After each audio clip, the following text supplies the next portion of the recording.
Parking میں میری گاڑی کھڑی ہے، وہاں چلتے ہیں، سالار نے کہا۔ گاڑی تک پہنچنے اور اس کے اندر بیٹھنے تک دونوں کے درمیان کوئی بات نہیں ہوئی۔ میں اسلام آباد سے آیا ہوں، سالار نے کہنا شروع کیا۔ امامہ چاہتی تھی کہ میں آپ سے بات کروں۔ امامہ نے کبھی مجھے آپ کا ذکر نہیں کیا، جلال نے کچھ عجیب سے انداز میں کہا۔ آپ امامہ کو کب سے جانتے ہیں؟ تقریباً بچپن سے، ہم دونوں کے گھر ساتھ ساتھ ہیں، بڑی گہری دوستی ہے ہماری۔ سالار نہیں جانتا اس نے آخری جملہ کیوں کہا۔ شاید یہ جلال کے چہرے کے بدلتے ہوئے رنگ تھے جن سے وہ کچھ اور محظوظ ہونا چاہتا تھا۔ جلال کے چہرے پر نمودار ہونے والی ناپسندیدگی دیکھ چکا تھا۔ امامہ سے میری بہت تفصیلی بات ہو چکی ہے۔ اتنی تفصیلی بات کے بعد اور کیا بات ہو سکتی ہے؟ جلال نے سپاٹ لہجے میں کہا۔ امامہ چاہتی ہے کہ آپ اس سے شادی کر لیں، سالار نے جیسے نیوز بلیٹن پڑھتے ہوئے کہا۔ میں اس کا جواب اسے بتا چکا ہوں۔ وہ چاہتی ہے آپ اپنے فیصلے پر نظر ثانی کریں۔ یہ ممکن نہیں ہے، وہ اس گھر میں اپنے والدین اور گھر والوں کی قید میں ہے۔ وہ چاہتی ہے کہ آپ اگر ہمیشہ کے لیے نہیں تو وقتی طور پر ہی اس سے نکاح کر لیں اور پھر بیرف کی مدد سے اسے چھڑا لیں۔ یہ ممکن ہی نہیں، وہ ان کی قید میں ہے تو نکاح ہو ہی نہیں سکتا۔ فون پر؟ نہیں، میں اتنا بڑا رسک نہیں لے سکتا، میں ایسے معاملات میں انوالو ہونا ہی نہیں چاہتا۔ جلال نے کہا، میرے والدین مجھے اس شادی کی اجازت نہیں دیں گے، اور پھر وہ امامہ کو قبول کرنے پر تیار بھی نہیں ہیں۔ جلال کی نظریں اب سالار کے بالوں کی پونی پر جمی ہوئی تھیں۔ یقیناً سالار کی طرح اس نے بھی اسے ناپسندیدہ قرار دیا ہوگا۔ اس نے کہا کہ آپ وقتی طور پر اس سے صرف نکاح کر لیں تاکہ وہ اپنے گھر سے نکل سکے، بعد میں آپ چاہیں اسے طلاق دے دیں۔ میں نے کہا، میں اس کی مدد نہیں کر سکتا، اور پھر اس طرح کے معاملات آپ خود ہی سے شادی کیوں نہیں کر لیتے؟ اگر وقتی شادی کی بات ہے تو آپ کر لیں، آخر آپ اس کے دوست ہیں، جلال نے کچھ چبھتے ہوئے انداز میں کہا۔ آپ اسلام آباد سے لاہور اس کی مدد کے لیے آ سکتے ہیں تو پھر یہ کام بھی کر سکتے ہیں۔ اس نے مجھ سے شادی کا کہا ہی نہیں، اس لیے میں نے اس بارے میں نہیں سوچا، سالار نے کندھے اچکاتے ہوئے بے تاثر لہجے میں کہا۔ ویسے بھی وہ آپ سے محبت کرتی ہے، مجھ سے نہیں، مگر عارضی شادی یا نکاح میں تو محبت کا ہونا ضروری نہیں، بعد میں آپ بھی اسے طلاق دے دیں۔ جلال نے مسئلے کا حل نکال لیا۔ آپ کا مشورہ میں اسے پہنچا دوں گا، سالار نے سنجیدگی سے کہا، اور اگر یہ ممکن نہیں ہے تو پھر امامہ سے کہیں کہ وہ کوئی اور طریقہ اپنائے، بلکہ آپ کسی نیوز پیپر کے آفس چلے جائیں اور انہیں امامہ کے بارے میں بتائیں کہ کس طرح اس کے خاندان نے اسے زبردستی قید کر رکھا ہے۔ جب میڈیا اس معاملے کو ہائی لائٹ کرے گا تو خود ہی وہ امامہ کو چھوڑنے پر مجبور ہو جائیں گے، یا پھر آپ پولیس کو اس معاملے کی اطلاع دیں۔ سالار کو حیرانی ہوئی، جلال کی تجویز بری نہیں تھی، واقعی امامہ اس بارے میں کیوں نہیں سوچ رہی؟ یہ راستہ زیادہ محفوظ تھا۔ میں آپ کا یہ مشورہ بھی اسے پہنچا دوں گا۔ آپ دوبارہ میرے پاس نہ آئیں، بلکہ امامہ سے بھی کہہ دیں کہ وہ مجھ سے کسی بھی طریقے یا ذریعے سے دوبارہ رابطہ نہ کرے۔ میرے والدین ویسے بھی میری منگنی کرنے والے ہیں، جلال نے جیسے انکشاف کیا۔ ٹھیک ہے، میں یہ ساری باتیں اس تک پہنچا دوں گا، سالار نے لاپرواہی سے کہا۔ جلال مزید کچھ کہے بغیر گاڑی سے اتر گیا۔ اگر امامہ کو یہ توقع تھی کہ سالار جلال کو اس سے شادی کرنے کے لیے قائل کرے گا تو یہ اس کی سب سے بڑی بھول تھی۔ وہ امامہ سے کوئی ہمدردی رکھتا تھا، نہ ہی کسی خوف خدا کے تحت اس سارے معاملے کو دیکھ رہا تھا۔ اس کے لیے سب کچھ ایک ایڈونچر تھا، اور اس ایڈونچر میں یقیناً جلال سے امامہ کی شادی شامل نہیں تھی۔ اگر جلال سے اس کی شادی کے لیے دلائل دینے بھی پڑتے تو وہ کیا دیتا؟ اس کے پاس صرف ایک دلیل کے علاوہ اور کوئی دلیل نہیں تھی کہ جلال اور امامہ ایک دوسرے سے محبت کرتے ہیں، اور یہ وہ دلیل تھی جسے جلال پہلے ہی رد کر چکا تھا۔ وہ مذہبی یا اخلاقی حوالے سے قائل نہیں کر سکتا تھا، کیونکہ وہ خود ان دونوں چیزوں سے نابلد تھا۔ مذہب اور اخلاقیات سے اس کا دور دور سے بھی کوئی واسطہ نہیں تھا، اور سب سے بڑی بات یہ تھی کہ آخر وہ امامہ کے لیے ایک دوسرے آدمی سے اتنی لمبی بحث کیوں کرتا، وہ بھی ایسا آدمی جسے دیکھتے ہی اس نے ناپسند کر دیا تھا۔ اور یہ تمام وہ باتیں تھیں جو اسلام آباد سے لاہور آتے ہوئے سوچ رہا تھا۔ وہ آیا ہی اس لیے تھا کیونکہ وہ جلال سے ملنا چاہتا تھا اور دیکھنا چاہتا تھا کہ امامہ کے پیغام پر اس کا رد عمل کیا رہتا تھا۔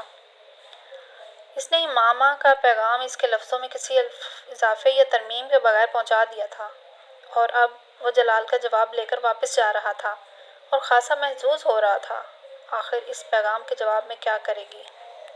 جلال اسے شادی کرنے پر تیار نہیں، گھر سے وہ نکل نہیں سکتی، کوئی اور ایسا آدمی نہیں جو اس کی مدد کے لیے آ سکے، پھر آخر وہ کیا کرے گی؟ عام طور پر لڑکیاں ان حالات میں خودکشی کرتی ہیں۔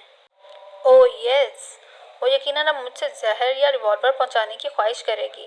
سالار متوقع صورتحال کے بارے میں سوچ کر پرجوش ہو رہا تھا۔ خودکشی؟ Very exciting. آخر اس کے علاوہ اور وہ کر بھی کیا سکتی ہے؟ تم مجھ سے شادی کرو گے؟ سالار کو جیسے شوق لگا۔ فون پر نکاح؟ وہ کچھ دیر کے لیے بول ہی نہیں سکا۔ لاہور سے واپس آنے کے بعد اس نے امامہ کو جلال کا جواب بالکل اسی طرح سے پہنچا دیا تھا۔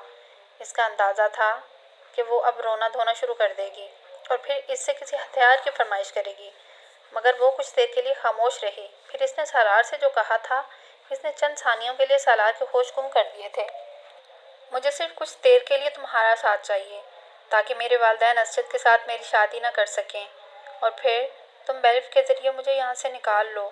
اس کے بعد مجھے تمہاری ضرورت نہیں رہے گی اور میں کبھی بھی اپنے والدین کو تمہارا نام نہیں بتاؤں گی۔ وہ اب کہہ رہی تھی، اوکے، کر لیتا ہوں، مگر یہ بیلف والا کام تھوڑا مشکل ہے۔ اس میں بہت سی لیگلٹیز انوالو ہو جاتی ہیں، وکیل کو حائل کرنا، اور امامہ نے دوسری طرف اس کی بات کاٹ دی۔ تم اپنے فرینڈ سے اس سلسلے میں مدد لے سکتے ہو۔ تمہارے فرینڈز تو اس طرح کے کاموں میں ماہر ہوں گے۔ سالار کے ماتھے پر کچھ بل نمودار ہوئے۔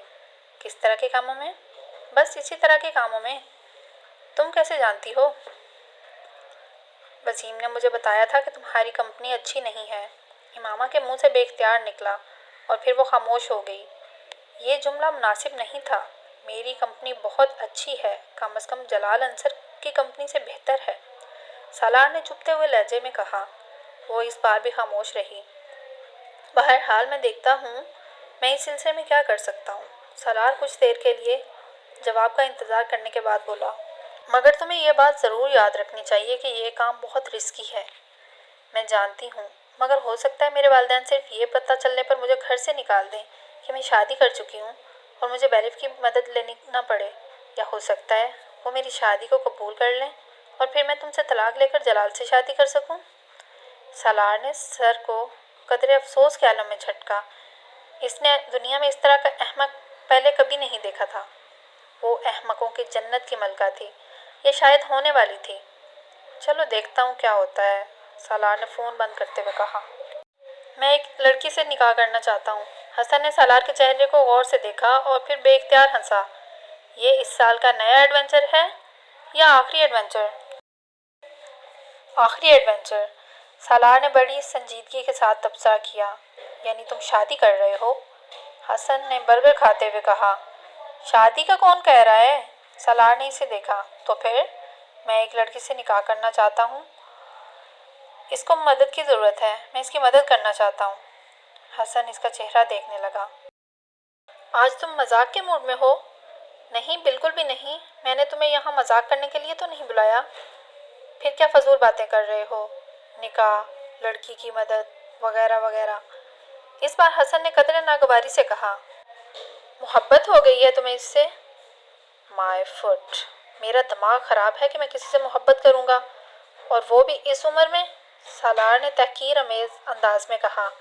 یہی تو، میں بھی یہی کہہ رہا ہوں کہ پھر کیا کر رہے ہو؟ سالار نے اسے تفصیل سے امامہ اور اس کے مسئلے کے بارے میں بتایا۔ اس نے احسن کو صرف یہ نہیں بتایا کہ وہ لڑکی وسیم کی بہن ہے، کیونکہ حسن وسیم سے بہت اچھی طرح واقف تھا، لیکن اس سے تفصیلات سننے کے بعد حسن نے پہلا سوال یہی کیا تھا، وہ لڑکی کون ہے؟ سالار نے بے اختیار ایک گہرا سانس لیا۔ وسیم کی بہن۔ واٹ؟ حسن بے اختیار اچھلا۔ وسیم کی بہن؟ وہ جو میڈیکل کالج میں پڑھتی ہے؟ ہاں، تمہارا دماغ خراب ہو گیا ہے۔ تم کیوں خواہ اس طرح کی حماقت کر رہے ہو؟ وسیم کو بتا دو اس سارے معاملے کے بارے میں۔ میں تم سے مدد مانگنے آیا ہوں، مشورہ مانگنے نہیں، سالار نے ناگواری سے کہا۔ میں تمہاری کیا مدد کر سکتا ہوں؟ حسن نے کچھ الجھے ہوئے انداز میں کہا۔ تم نکاح خواہ اور کچھ گواہوں کا انتظام کرو تاکہ میں اس سے فون پر نکاح کر سکوں۔ سالار نے فوراً ہی کام کی بات کی۔ مگر تمہیں یہ نکاح کرنے کا کیا فائدہ ہوگا؟ کچھ بھی نہیں، مگر میں کسی فائدے کے بارے میں سوچ بھی کب رہا ہوں۔ دفع کرو سالار اس سب کو۔ تم کیوں کسی دوسرے کے معاملات میں کود رہے ہو، اور وہ بھی وسیم کی بہن کے معاملے میں؟ بہتر۔ سالار نے اس بار درستی سے اس کی بات کاٹی۔ تم مجھے صرف یہ بتاؤ میری مدد کرو گے یا نہیں؟ باقی چیزوں کے بارے میں پریشان ہونا تمہارا مسئلہ نہیں ہے۔ ٹھیک ہے، میں تمہاری مدد کروں گا۔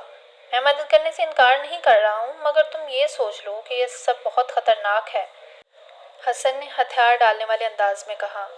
میں سوچ چکا ہوں، تم مجھے تفصیلات بتاؤ۔ سالار نے اس بار فرینچ فرائز کھاتے ہوئے کچھ مطمئن انداز میں کہا۔ بس ایک بات، اگر انکل اور آنٹی کو پتہ چل گیا تو کیا ہوگا؟ انہیں پتہ نہیں چلے گا، وہ یہاں نہیں ہیں، کراچی گئے ہوئے ہیں اور ابھی کچھ دن وہاں رکیں گے۔ وہ یہاں ہوتے پھر میرے لیے یہ سب کچھ کرنا بہت مشکل ہوتا۔ سالار نے اسے مطمئن کرنے کی کوشش کرتے ہوئے کہا۔ وہ اپنا برگر تقریباً ختم کر چکا تھا۔ حسن اب اپنے برگر کھاتے ہوئے کسی گہری سوچ میں ڈوبا ہوا نظر آ رہا تھا، مگر سالار اس کے تاثرات کی طرف دھیان نہیں دے رہا تھا۔ وہ جانتا تھا کہ حسن اس وقت اپنا لائحہ عمل طے کرنے میں مصروف ہے۔ اسے حسن سے کسی قسم کا خوف یا خطرہ نہیں تھا، وہ اس کا بہترین دوست تھا۔ حسن نے نکاح کے انتظامات بہت آسانی سے کر لیے تھے۔ سالار نے اسے کچھ رقم دی تھی جس سے اس نے 3 گواہوں کا انتظام کر لیا تھا۔ چوتھے گواہ کے طور پر وہ خود موجود تھا۔ نکاح خواہ کو اندازہ تھا کہ اس نکاح میں کوئی غیر معمولی کہانی تھی، مگر اسے بھاری رقم کے ساتھ اتنی دھمکیاں بھی دی گئی تھیں کہ وہ خاموش ہو گیا۔ حسن سپہر کے وقت اس نکاح خواہ اور 3 گواہوں کو لے آیا تھا۔ وہ سب سالار کے کمرے میں چلے گئے تھے۔ وہیں بیٹھ کر نکاح نامہ بھرا گیا تھا۔ سالار امامہ کو اس بارے میں انفارم کر چکا تھا۔ نکاح خواہ نے مقررہ وقت پر ان دونوں کا نکاح پڑھ دیا۔